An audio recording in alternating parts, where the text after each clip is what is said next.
आपल्याला आज काय पाहायचंय सर्वनाम।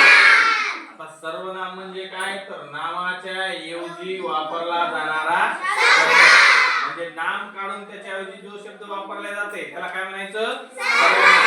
आता उदाहरण बघायचं, सविता पळत आहे आणि दुसरं उदाहरण आहे राम हुशार आहे।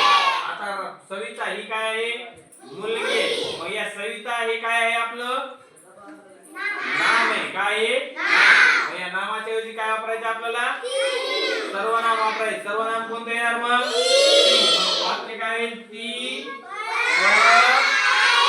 पळत आहे, हे काय झालं वाक्य वाक्य झालं। आणि नामाच्या ऐवजी काय आलं हे ती, हे काय आलं सर्वनाम। म्हणजे तीला काय म्हणायचं सर्वनाम, काय म्हणायचं। आता दुसरं वाक्य राम हुशार आहे। आता राम हा काय आहे महिला, म्हणजे आपल्याला पुरुषवाचक सर्वनाम घ्यायचं आहे। मग आता रामला काय येईल सांगा बरं काय येईल तो हुशार आहे, शाबास, हे काय आहे आपण नाम कोणतं होतं राम, इथं नाम होतं सविता। या दोन्ही जागी काय वापरला आपण नामाच्या ऐवजी जो शब्द वापरला त्या शब्दाला काय म्हणायचं। यातलं सर्वनाम कोणतं, यातलं सर्वनाम कोणतं, असे ही सर्वनामे बघा मुख्य सर्वनामे।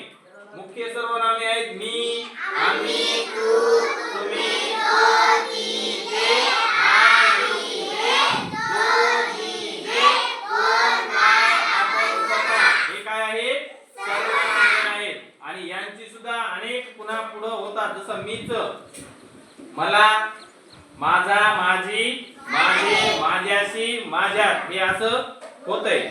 ठीक आहे, तर हे सर्वनाम आहे काय